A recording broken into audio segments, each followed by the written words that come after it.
Heather and Paige from DVGRR, and we're here to give you some quick tips on greeting a fearful or reactive dog.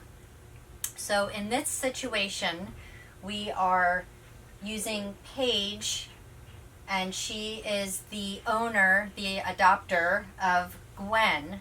And you can tell right now that Gwen is a little nervous. She's shy. She's a little shy to approach me, let's just say. And so a lot of adopters are like, when I have friends come over, how should I have my friends greet these fearful dogs? So one thing initially to do is to not walk at them straight ahead. You want to turn your body, crouch down, kneel down, sit down if you can. The lower you make yourself, the less intimidating you are to a dog. Do not stare directly at them. Looking into their eyes and staring at them is intimidating. If they do approach you, do not give in to temptation and reach for them and try to pet them right away. Let them just investigate you and get your scent. A lot of times if you reach for them right away, then they back up, and then it makes them scared to approach you again. Allow the dog to approach you at their own pace. And I cannot stress the use of food for dogs like this if they are food motivated. If they're not taking food, that means they are overly stressed, and you have to start really, really slow. First, you want to have the adopter or the owner of the dog give the dog treats, since they already have a trust bond together. So they will hand the treats in the presence of the stranger.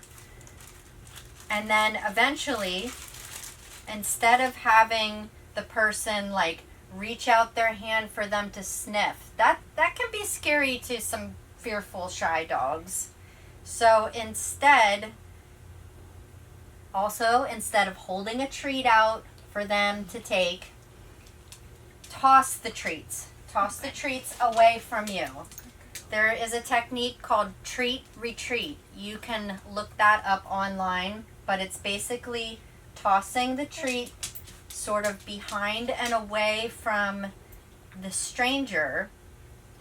Now that might seem counterintuitive to what you want the dog to do, but in theory, the dog will then turn around and look at you for more treats. And they're getting rewarded by getting space from the stranger. Can help take that pressure off too, of not forcing them to interact. Go ahead. Yeah, so instead of using it as a lure to you to get them to come to you so that you can pet them, just simply toss the treats. Try to stay hands off with a dog like this. You don't have to touch the dog initially. Now, speaking of that, we want to talk about how do we handle this with dogs that might be loose as well. We did a video kind of talking about some tips of what to do when you encounter a stray dog, but a lot of dogs that are going to be running loose are going to be fearful, so a lot of these tips are going to apply to dogs that you find loose, whether they have tags or not. So we wanted to go over just some more tips of how do we handle a situation like that. So like Heather said, you always want to get low. You never want to approach them head on or stare at them directly. And this treat retreat game can be really helpful for this too. Instead of trying to lure them into you, it kind of helps show them that you are good because you're throwing them treats, but it doesn't force them to come closer to you.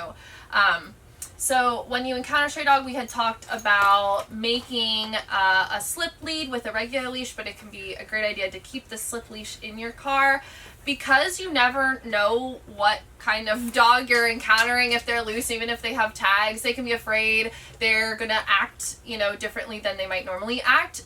So they might be a bit aggressive. So it can help to, if they get close enough, instead of reaching for them and grabbing their collar, even dogs that live with us don't always love their collars grabbed. You can work on kind of luring them to, or not luring them to you, but giving them the food while you safely, from a good distance, put the slip leash over their little head and reward them. So it can help to have treats on you or some kind of food in your car. And it can help to have either a regular leash you can turn into a slip leash, or even just a slip leash. But you want to be careful. No one wants to get bit trying to, we all want to make sure the dog is safe, but no one wants to get bit in that process. So I don't know, can you think of any other tips for the stray dog? The other thing is if you absolutely cannot get anywhere close to them to get a leash on them, or if they just keep backing up, that they are terrified, so scared that you can't get the leash on them, try to use, if they are taking food, try to toss the food and get them to follow you into a confined area, like maybe a fenced area. Sometimes just opening your car door. So a lot of dogs they are familiar with jumping in a car. Mm-hmm. Maybe that would work.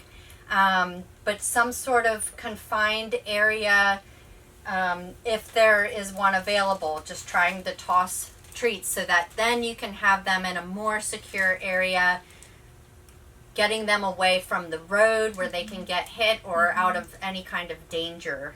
Definitely. And then another important thing for any dog owner is to make sure that you have tags on your dog that are have your information on them, and then also have your dog microchipped. So that's very important. And you always want to make sure the microchip is registered to you properly. You have to go online or call them to get it activated, because I know a lot of people have microchip, but they might not get it activated. So, it's always good. But it can be good, too, to work with your dog on getting them comfortable with collar grabs. Give them treats while you're kind of touching their collar, and kind of make it a good thing so they're used to it if someone would encounter your own dog. But if you do, you always want to talk in a soft voice and just do not get in their space if they are not comfortable with it, and be careful. And I know they remind us never to chase a loose dog either, because that will just make them terrified and run farther away. So that's really important. Yeah. Alrighty. I think that's all we got for you guys today. Hopefully that helps with approaching the fearful dogs in your own life, and if you encounter any dogs out loose. So hopefully that helps, and we'll see you next time. Thanks, guys.